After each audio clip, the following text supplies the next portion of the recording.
What's up, YouTube? This is Patterson Dynasty with a review of the Marui UZI AEG. We're just going to go over what you guys get in the box right now, but I'm going to be putting up a current video a little bit later. You'll see on the outside of the box you do have some trades, some stuff about being a man among men.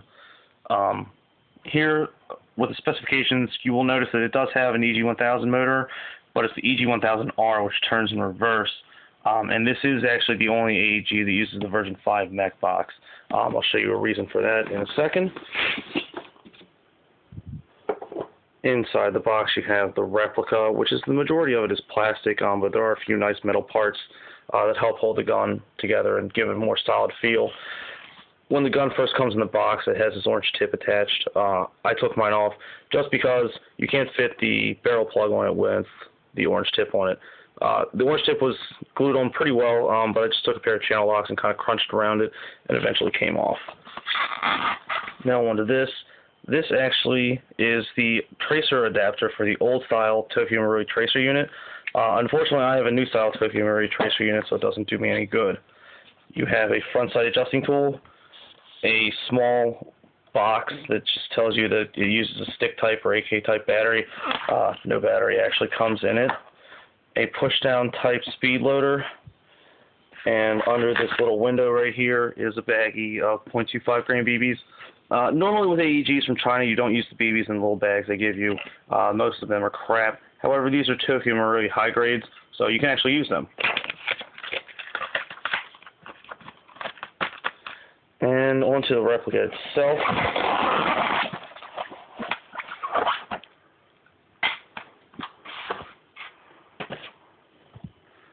Okay. Like I said before, the majority of this replica is plastic. However, there are a bunch of nice metal parts. Your front flash hider is metal. You also have a metal cocking bolt right there. Your trigger is metal. Your magazine release is metal. Your sling mount is metal. And your stock is metal. This does provide for some very nice feeling replica. Also, your upper receiver hatch is also metal. Looking at the front of the gun, from the front, you do have the barrel plug, and like I did say, I took my orange tip off, or else barrel plug doesn't fit on there. The way you would unattach this is if you push in this little latch right here, and just start screwing counterclockwise.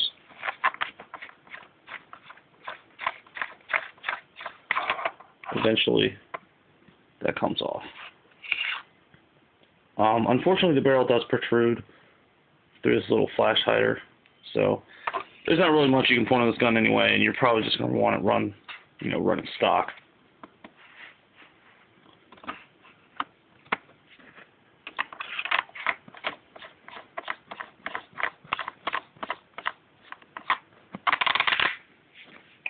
Okay. You have a nice plastic foregrip. Does have some grooves it gives you a little bit of grip. The sling mount is nice because it does swivel 360 degrees. It's great to use a one-point sling on this thing. It is fairly sturdy, so I wouldn't really have any qualms using a one-point sling and wouldn't be worried about it falling off or anything. The trigger guard actually is plastic, but your trigger is metal. If you look, here's your fire selector switch. When it's an S, you can't pull the trigger. Move it up 1 to R, that is semi, and all the way over to A is full auto. Okay? You do have a back grip safety. Without that pushed in, you can't pull the trigger. But when that is pushed in, the trigger is able to be pulled.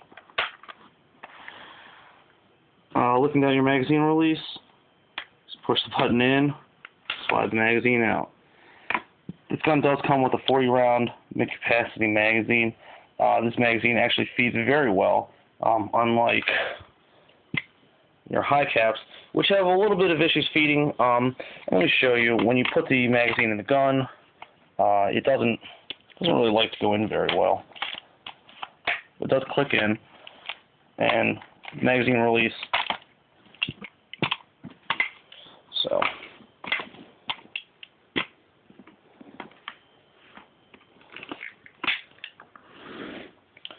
You do have a full metal stock.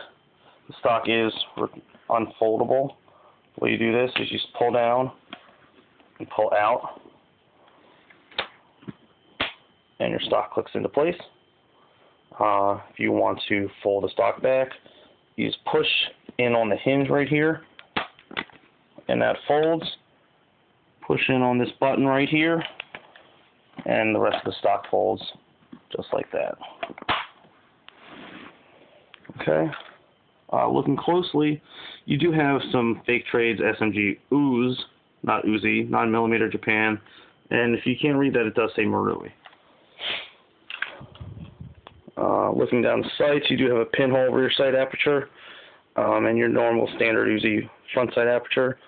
You can kind of see through the sights here. You're really not going to need to use sights, because this is either going to be a close quarters battle weapon primary or a sniper's backup. Okay, on the right side of the gun, you basically have some Japanese writing on a sticker right there, and just the other side of the gun. Not too much. So, we'll show you that the cocking handle is just for show. But this is actually where you put the battery in. You'll notice right by the rear sight aperture, there's a little button right here. You push in, just lift up, and the whole top piece comes off. Like I said, this does use a stick-type battery. There's your mini Tamiya plug, and the battery just goes in right there. I found that it is impossible to put anything but an 8.4 volt stick battery in there, and the 9.6 would probably make this thing break. The reason that this thing does use a version 5 mech box, it's a completely, well, it's not a new design from Tokyo Marui. It was new at the time. The reason it uses this is because if you look at here, there's not a whole lot of room to put a mech box in here, along with the barrel, hop up, and everything else that goes in with the internals of the gun. So they had to kind of completely redesign everything for this new gun. However, this gun is fantastic. I've crunted mine at about 250 FPS. Rate of fire on a fully charged 8.4 volt battery is okay. It's probably somewhere within the 10 or 12 BBs per second range. If you can find one of these things are awesome. They're kind of rare right now. I do know that eHobby Asia has them, and a local airsoft store by my house did have them. I'm sorry, I bought one of them, and the other one sold out in just a couple of days, just because they're so rare. You can also find high-capacity magazines on the internet. Your high-cap magazines do hold 220 BBs, and they do have the nice little winding wheel on the bottom. Okay, if anybody has any questions about the Tokyo Marui UZI, feel free to leave a comment on my YouTube page or shoot me a PM. Thanks.